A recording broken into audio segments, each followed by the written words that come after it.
So in this video, we are going to study a very important formula called Cauchy's integral formula. We will see the theorem and the detailed proof. First of all, चलिए देखते हैं कि इस theorem का statement क्या है. So statement of the theorem is, let fz be an analytic function at every point in a domain enclosed by a closed contour C and fz be continuous on C, then the following formula holds good. fz naught is equal to 1 upon 2 pi I integral fz upon z minus z not dz. इस फार्मूले को ही काउचीज integral formula कहा जाता है. और z not क्या है? कोई भी पॉइंट है उस डोमेन के अंदर का. कई बार कई अलग बुक्स में z नॉट की जगह पॉइंट का नाम a रख लेते हैं, f ऑफ a करके फार्मूला पढ़ा जाता है. So you can put the name of this point as per your requirement. चलिए तो अब इसका प्रूफ देखेंगे हम लोग. प्रूफ करने के लिए सबसे पहले जो क्लोज कॉन्टूर सी है उसको बना लेना चाहिए. तो जैसे कि मान लीजिए किसी भी रेगुलर साइज का कोई भी एक डोमेन बना लीजिए जिसका नाम है सी. ठीक है, ये आपका क्लोज कॉन्टूर है. इसके अंदर का ये जो पूरा रीजन है यही वो डोमेन है. और इस पूरे इंटायर डोमेन के अंदर कहीं भी कोई एक पॉइंट हो सकता है z नॉट. ये वही पॉइंट है जिस पर हमें इंटीग्रल निकालना है एफ जेड नॉट. और प्रूफ करने के लिए यहाँ पर जो ट्रिक यूज़ करी जाएगी उसके लिए देखिए, जो यूजुअल प्रूफ होता है वो बहुत लेंदी होता है. तो इसमें एक हम लोग यहाँ पर एक ट्रिकी मेथड का यूज़ करने जा रहे हैं जिससे जो प्रूफ है इस फार्मूले का वो बहुत छोटा हो जाता है और बहुत ईजिली आप उसको प्रिपेयर कर सकते हैं. तो उसके लिए इस जेड नॉट पॉइंट को सेंटर मान के एक सर्कल खींच लीजिए. ये जो सर्कल है इस सर्कल का नाम C1 रख लिया और z इसका सेंटर है और रेडियस जो है इस सर्कल की वो r है. So this is a circle of radius r with centre z not. अब यहाँ पर हम एक चीज़ आपको बताना चाहेंगे कि जो फार्मूले का एक्चुअल फॉर्म है that is F Z not is equal to 1 upon 2 pi I integral F Z upon Z minus Z not D Z. लेकिन इसे प्रूफ करने के लिए हम लोग क्या करेंगे कि जो इसका इंटीग्रल वाला पार्ट है इस पर फोकस करेंगे और इंटीग्रल की वैल्यू को हम ये 2 पाई आई इधर लेफ्ट हैंड साइड में ले आएंगे. 2 pi I into F Z not ऐसे प्रूव करेंगे और बाद में उस 2 पाई आई को शिफ्ट करके इधर से उधर कर लेंगे. तो जो ये फॉर्म दिख रही है ये आ जाएगी. तो प्रूफ की स्टार्टिंग होती है इस इंटीग्रल से. इंटीग्रल है हमारा along the curve C F Z upon Z minus Z not D Z. अब इस इंटीग्रल को इवेलुएट करने के लिए यहाँ पर एक टेक्निक का यूज़ किया जाएगा. उसके लिए आपको रिमाइंड करना पड़ेगा काउचीज थ्योरम का एक एक्सटेंशन होता है. काउचीज थ्योरम का एक्सटेंशन होता है. उस एक्सटेंशन के अकॉर्डिंग अगर किसी एनालिटिक फंक्शन का इंटीग्रल किसी क्लोज कर्व के अलोंग सी जो कर्व है उसके अलोंग चाहिए तो this integral is also equal to the integral of F Z along another curve C1 and that C1 curve must lie inside the outer curve C.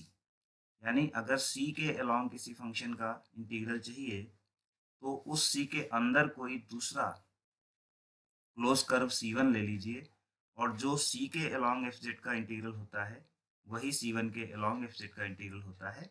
लेकिन बस इसमें इस कंडीशन में होता क्या है कि जो आपका डोमेन होता है वो डोमेन इतना रह जाता है. मतलब ये जो दोनों कर्व्स के बीच का रिंग शेप स्ट्रक्चर आप देख रहे हैं ये रिंग शेप रीजन जो है ये आपका डोमेन रह जाएगा. यानी ये फार्मूला जो है वैलिड तो होगा लेकिन ये जो सर्कल के अंदर वाला हिस्सा हो गया ना इसके लिए वैलिड नहीं होगा. इसमें क्या है कि जो आपका रीजन है वो इन दोनों कर्व्स के बीच का एरिया ही माना जाएगा. तो हमारा जो एक जनरल पॉइंट है z वो इस सर्कल की अंदर वाले सर्कल की सर्कमफ्रेंस पर हम लोग ले लेते हैं. तो according to this extension of Cauchy's theorem this integral along curve C will also be equal to the integral along this curve C1.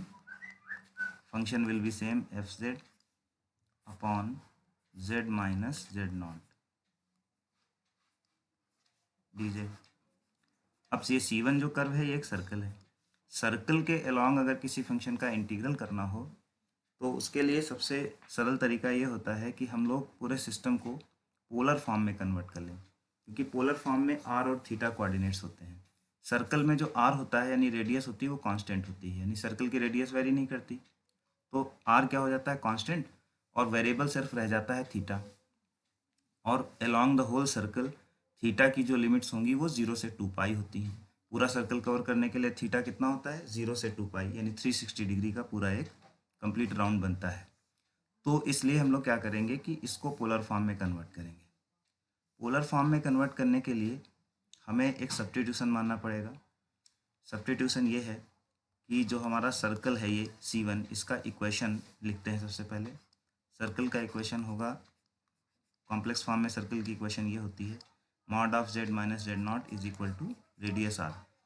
तो ये अगर मॉड है तो मॉड हटाने पर अगर हम पूरी कॉम्प्लेक्स नंबर मानते हैं z माइनस जेड नॉट, तो वो लिखी जाएगी पोलर फॉर्म में r e to the power i theta. अब जानते हैं किसी कॉम्प्लेक्स नंबर को r e to the power i theta लिखा जाता है. e to the power i theta Euler's form है, जिसका मतलब होता है cos theta plus i sin theta. So any complex number can be assumed in this form. तो यहाँ से देखिए z हमको निकालना पड़ेगा. z आ गया z not plus r e to the power i theta. और ये सब्स्टिट्यूशंस हम अपने यहाँ इंटीग्रल में करने वाले हैं. z के बाद आपको dz भी चाहिए होगा, तो dz आप कर लीजिए. dz में डिफ्रेंशिएट किया, z नॉट कांस्टेंट है उसका 0 हो गया, r भी कांस्टेंट है, केवल e की पावर i थीटा का इंटीग्रल करेंगे आप, तो ये आ जाएगा r i e to the power i theta D theta. ये हो गया dz.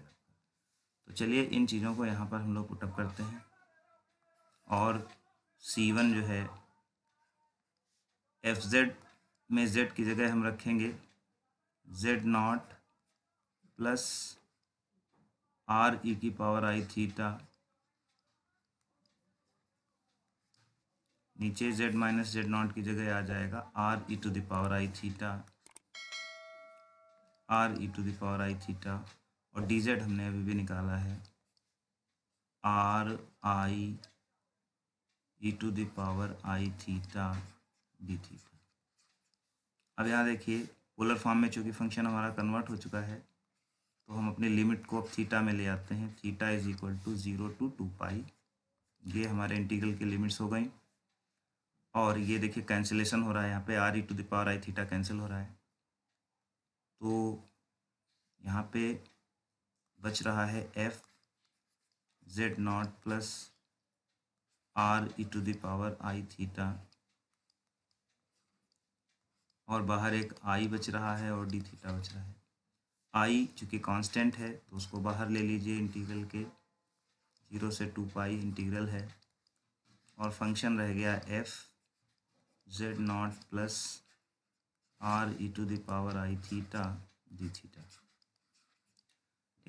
अभी तक जो इंटीग्रल करने का यूज़ हम लोगों ने किया है उसमें जो डोमेन यूज़ हो रहा है, जिस डोमेन के अंदर ये इंटीग्रल हो रहा है वो सिर्फ इतना है. मतलब ये जो रिंग शेप्ड स्ट्रक्चर आप देख सकते हैं वो इतने डोमेन के अंदर ही हमारा थ्योरम अभी वैलिड है. जबकि जो हमारा कॉची इंटीग्रल फार्मूला है उसमें तो ऐसे कोई सर्कल का जिक्र है नहीं. उसमें तो हमें पूरा सी के अंदर का जो पूरा रीजन है उसी पे फार्मूला वैलिड चाहिए.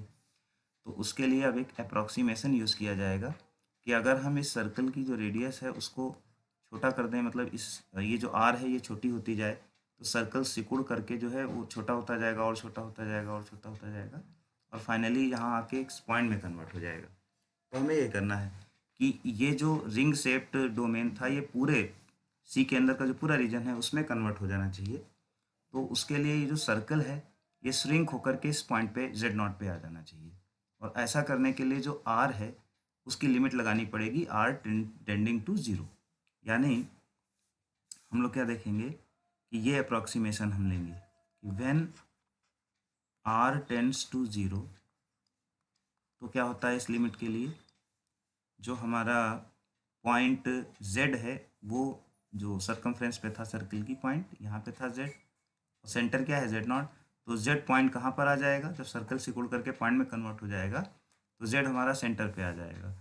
तो z जो है z will tend to z0, and obviously जो r जब 0 रखेंगे तो जो अभी हमारा इंटीग्रल चल रहा था वो इंटीग्रल क्या हो जाएगा, थीटा इज इक्वल टू 0 से 2 पाई, ठीक है ना। f क्या था, f में था z0 plus r e to the power i theta, ठीक है। मैं दोबारा लिख देता हूँ, पिछले स्टेप में आप देख सकते हैं यही था। तो i हमने बाहर ले लिया था, ये भी ध्यान दीजिएगा, i कांस्टेंट है तो i बाहर आ जाएगा।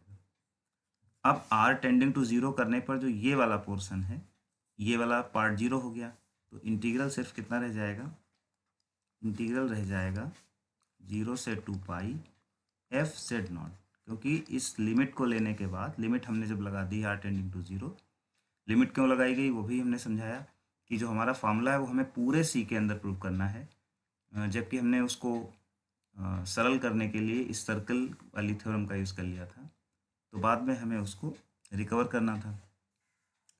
सो r टेंडिंग टू 0 होने के कारण फाइनली ये हमारा इंटीग्रल सिर्फ F Z not D theta रह गया, ठीक है। अब एफ जेड नॉट भी कांस्टेंट है तो एफ जेड नॉट भी बाहर आ जाएगा, आई एफ जेड नॉट, और इंटीग्रल सिर्फ रह गया डी थीटा का, इंटीग्रल सिर्फ डी थीटा का रह गया। डी थीटा का इंटीग्रल थीटा होता है, I F Z not, sorry,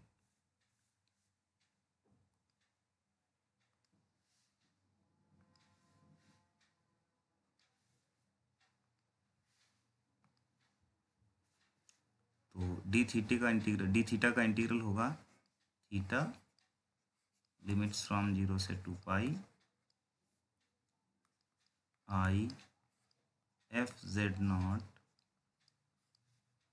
और ये इंटीग्रल तो इजीली आप निकाल ही सकते हैं, 2 पाई आ गया। तो इस तरीके से ये इंटीग्रल आ गया 2 pi I F Z not. तो हमारा इंटीग्रल, हम किस चीज़ का इंटीग्रल अभी तक निकाल रहे थे,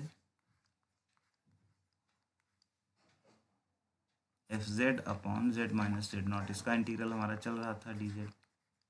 तो अब ये 2 पाई आई आप क्या करेंगे कि इस तरफ ले लेंगे, ठीक है, इस तरह इधर ले आएंगे लेफ्ट हैंड साइड में, 1/2 pi I integral F Z upon Z minus Z not D z is equal to f Z naught, right hand side में रह गया, and this is the formula we called Cauchy's integral formula. This way we have proved this very formula.